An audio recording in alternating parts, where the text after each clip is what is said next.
अफगान पाक की शांति वार्ता को लेकर खबर सामने आई है जो काफी चर्चा में रही है। खबरों की माने तो अफगानिस्तान और पाकिस्तान के बीच लंबे समय से जारी तनाव को खत्म करने के लिए इस्तांबुल में हुई शांति वार्ता बिना किसी ठोस समाधान के समाप्त हो गई है। यानी कि पीस बैठक जो होने वाली थी वो अब नतीजा इसका नहीं निकला है।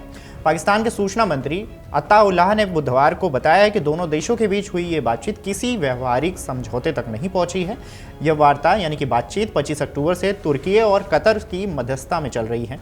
दोनों पड़ोसी देशों के बीच यह बैठक 19 अक्टूबर को दोहा में हुई युद्ध विराम सहमति के बाद आयोजित की गई थी, लेकिन लगातार मतभेदों और आरोप प्रत्यारोप के चलते बातचीत बेनतीजा रही। आपको बता दें कि मंत्री ने अपने बयान में यह भी कहा है कि अफगान प्रतिनिधिमंडल मुख्य मुद्दे से भटक गया है और बातचीत के मूल उद्देश्य से किनारा कर लिया है। जिम्मेदारी स्वीकार करने के बजाय अफगान तालिबान ने सिर्फ आरोप प्रत्यारोप और बहानेबाजी की है। रिपोर्ट के मुताबिक पाकिस्तान चाहता था कि तालिबान तहरीक तालिबान पाकिस्तान यानी कि टीटीपी पर लगाम लगाए, जिसे इस्लामाबाद ने हाल के हमलों के लिए जिम्मेदार ठहराया है। लेकिन तालिबान ने टीटीपी पर नियंत्रण से इनकार करते हुए कहा है कि वह समूह उनके नियंत्रण में नहीं है। सूत्रों के मुताबिक बातचीत के दौरान दोनों पक्षों के बीच काफी तनावपूर्ण माहौल भी दिखा।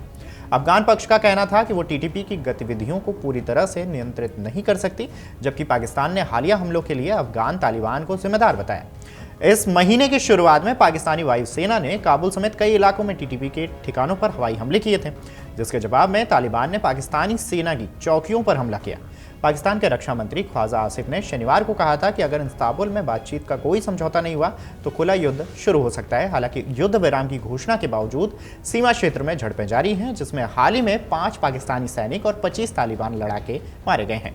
विशेषज्ञों का मानना है कि यह असफल बातचीत दक्षिण एशिया में स्थायी शांति की उम्मीदों को कमजोर कर सकती है और दोनों देशों के बीच तनाव और बढ़ सकता है। बता दें कि यह संघर्ष तब शुरू हुआ जब तालिबान सरकार ने काबुल में हुए धमाकों का आरोप पाकिस्तान पर लगाया।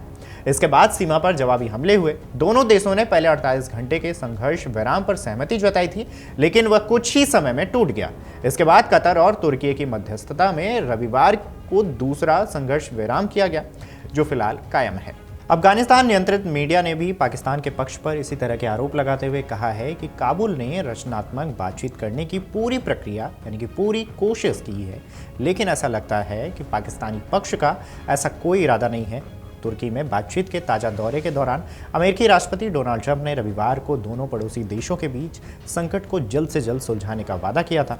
हाल ही में हुई लड़ाई के बाद कतर ने शुरुआती दौर की बातचीत की मेजबानी की थी, जिससे युद्ध विराम हुआ और दोनों पक्षों का कहना है कि इस्तांबुल में गतिरोध के बावजूद यह अभी भी कायम है।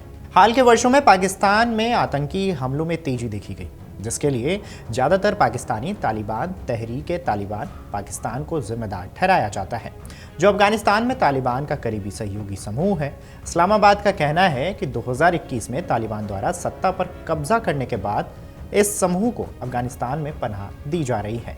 पाकिस्तान के अधिकारियों ने कहा है कि देश की सेना ने इस महीने की शुरुआत में अफगानिस्तान में टीटीपी के ठिकानों को निशाना बनाया था।